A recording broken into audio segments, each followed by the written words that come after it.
Hola chicos, hola chicas, ¿qué tal? Pues aquí venimos con un nuevo videito.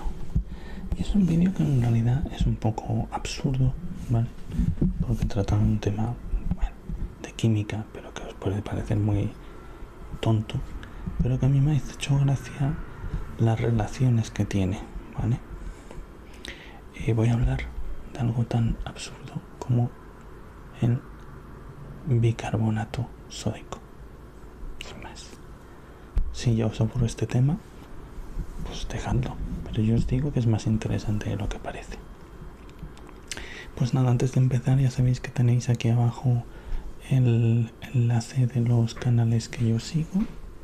También tenéis el enlace de mi Instagram, ¿vale? Os aceptaré a todos, evidentemente. Y también tenéis el enlace para uniros a miembros, que ahora ya hay 3 niveles diferentes según lo que vosotros prefiráis. Y si no, pues os agradezco que me veáis, que dejéis un like, que comentéis, que dejéis un dislike, que hagáis lo que os apetezca. Vale. Bicarbonato sódico. Este tema ha salido de una forma tan absurda como que he tenido una... Bueno, ¿cómo se llama ahora? Bueno, da igual. Tenía afectado el sistema... es que no me sale nada el sistema digestivo, ¿vale? Y ayer tuve un montón de acidez y me levanté un par de veces a por mi amigo bicarbonato sódico. Y no sé por qué, me pregunté curiosamente por qué usábamos el bicarbonato sódico, ¿no? Se supone que cuando tú tienes acidez en tu estómago es porque has segregado demasiado ácido. Tu cerebro no ha sido capaz de controlar cuánto ácido le metía para poder digerir la comida. Vale, ¿por qué necesitas ácido? Pues porque necesitas sobre todo lo que se llama desnaturalizar las proteínas. Las proteínas tienen una estructura tridimensional muy fija, ¿vale? Como muy enrollada, y gracias al ácido consigues desenrollarlas y que las enzimas, que son las sustancias que son capaces de cortar a cachitos lo que comes, puedan coger esas líneas y segmentarlas por donde quieran. Pero si están en esa estructura tridimensional tan compleja, no pueden. Así que lo primero que necesita tu sistema digestivo es machacar toda la estructura tridimensional de la comida, desnaturalizar las proteínas, abrirlas y así poder comenzar a digerir y comenzar a cortar las grasas que necesitamos, los azúcares que necesitamos, los trozos de proteína que necesitamos que no somos capaces de sintetizar los humanos y luego digerirlo. Bueno, pero hay veces que, como decimos, tu estómago no mide bien lo que tiene que expulsar a tu estómago. Y claro, tu estómago, aunque tiene una protección contra ese ácido porque está diseñado para ello, comienza a notar que aquello es excesivo, ¿no? Y lo comienzas a notar incluso en la entrada del estómago. Puede llegar a subir un poco. Y usamos bicarbonato, ¿no? Normalmente. Bueno, habrá gente que tirará así y esperará que se le pase y ya está, no pasa nada. Pero esta es la estructura del bicarbonato. Tenemos un carbono aquí en el centro, unido a un oxígeno por un doble enlace covalente, unido a otro oxígeno por un enlace covalente, pero que está unido a un hidrógeno, y unido a otro oxígeno de forma covalente, pero que este oxígeno, veis que no tiene un hidrógeno. Por lo tanto, este oxígeno tiene una carga negativa. O sea que toda esta molécula tiene una carga negativa. Y por eso decimos que es bicarbonato de sodio. Porque aquí tenemos el sodio que está unido al bicarbonato, pero este ya no de forma covalente, sino por una cuestión eléctrica. Uno tiene una carga negativa, uno tiene una carga negativa, otro tiene una carga positiva, se atraen como los imanes y forman una sal. Por eso lo tenemos en forma de sal. Esta sal ya es muy inestable incluso con el agua. Cuando lo echáis en agua ya veis que comienza a disolverse y suelta un gas. ¿Por qué suelta un gas? Pues ahora lo veremos. Normalmente esto viene del hidrógeno carbónico, del ácido carbónico, ¿vale? Que también es súper inestable con el agua, por eso tiende a perder un protón, porque es un ácido, ¿vale? Un ácido muy débil y forman esta sal. Y si lo que tenemos en el estómago es un ácido, ¿por qué no le echamos una base? Bueno, pues porque si le echamos una base, contad que tiene que pasar por vuestra boca, vuestra garganta, vuestro esófago, etc. Y os va a quemar absolutamente, si es una base fuerte. Pero esto no, es inocuo, ¿vale? No os produce ninguna reacción absolutamente. Pero ¿qué sucede cuando llega al estómago? Pues cuando llega al estómago se encuentra con una gran cantidad de protones, de hidrógenos sueltos del ácido fuerte que tenéis en el estómago, que es el clorhídrico, rodeando, ¿no? Y por lo tanto, como esto es una partícula que tiene una carga negativa, es muy probable que esto se protone, que gane un protón. Y me diréis, ¿dónde puede ganar un protón? Al carbono ya no se puede unir, porque en realidad tiene 1, 2, y este, como es doble, tiene 4 enlaces, y es el máximo número de enlaces que puede tener. Se podría unir al oxígeno, este que tiene el doble enlace, pero sería muy inestable porque formaría una carga positiva aquí. Y al oxígeno no le gusta nada tener una carga positiva ahí. Nada. Absolutamente. ¿Qué puede pasar también? Que sería lo que más pensaríamos. Que ya que este oxígeno tiene una carga negativa, el protón que tiene una carga positiva se le una. Le ceda sus electrones, ¿no? Pero si le cede sus electrones, se queda un compuesto muy inestable porque el carbono se queda rodeado de 3 oxígenos, ¿vale?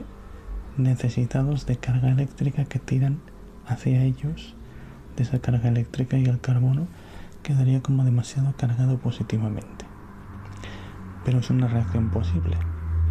Pero ¿cuál es la otra en realidad? La otra es este hidrógeno ataca a este oxígeno que todavía tiene 2 pares de electrones sueltos aquí, se une, se queda con una carga positiva, ¿vale?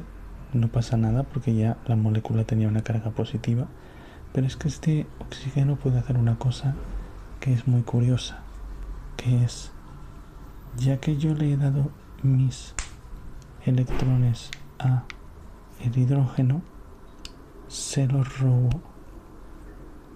a este carbono. Y me diréis, pero entonces el carbono se queda con la carga positiva.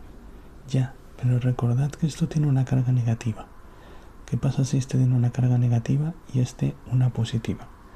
Pues nada, que cambian el enlace, esto pasa a ser un doble enlace como este comparte sus 2 electrones de más aquí, y se forman 2 moléculas súper estables, agua y CO2. Y en realidad eso es lo que sucede en vuestro estómago cuando tomáis bicarbonato sódico y hay un exceso de ácido.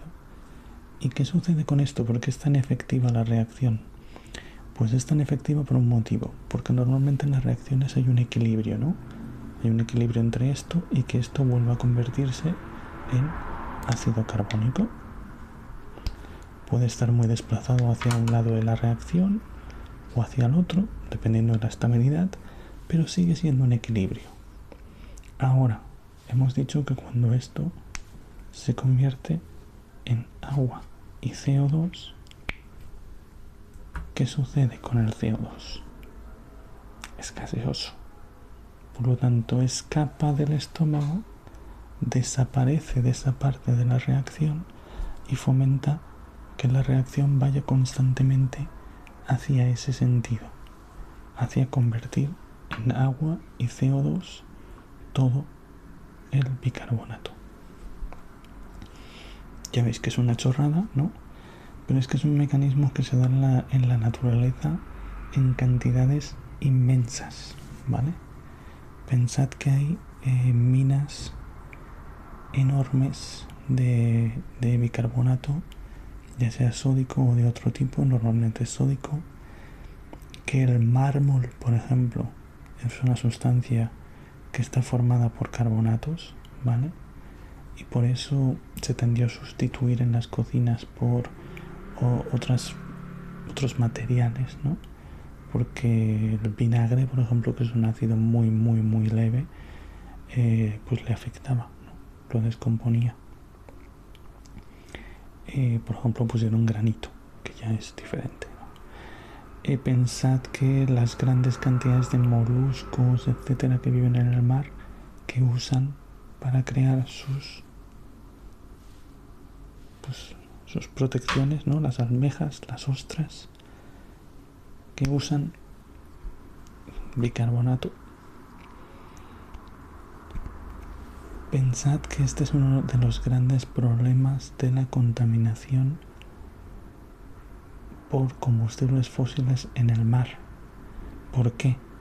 Porque daos cuenta que lo que decimos es que generamos un montón de CO2 a la atmósfera. Y el mar es un potentísimo sumidero de CO2, lo absorbe, ¿no? Es agua, puede absorber gases, oxígeno, lo que sea, también absorbe CO2. ¿Y qué sucede con el CO2 cuando está en una cantidad inmensa de agua? Pues se convierte en bicarbonato o en ácido carbónico, y por lo tanto lo que provoca es una acidificación del mar. ¿Es importante? Bueno, para vosotros es importante la acidez que tenéis sobre vuestra piel, ¿verdad? Pues para los animales del mar también es importante la acidez que tienen en su ambiente. No solamente por una cuestión cutánea, llamémosla así, sino porque determinados seres vivos necesitan una acidez determinada para poder vivir y tener sus reacciones químicas. Y de esos seres vivos dependen otros, que dependen otros, y así en una cadena trófica.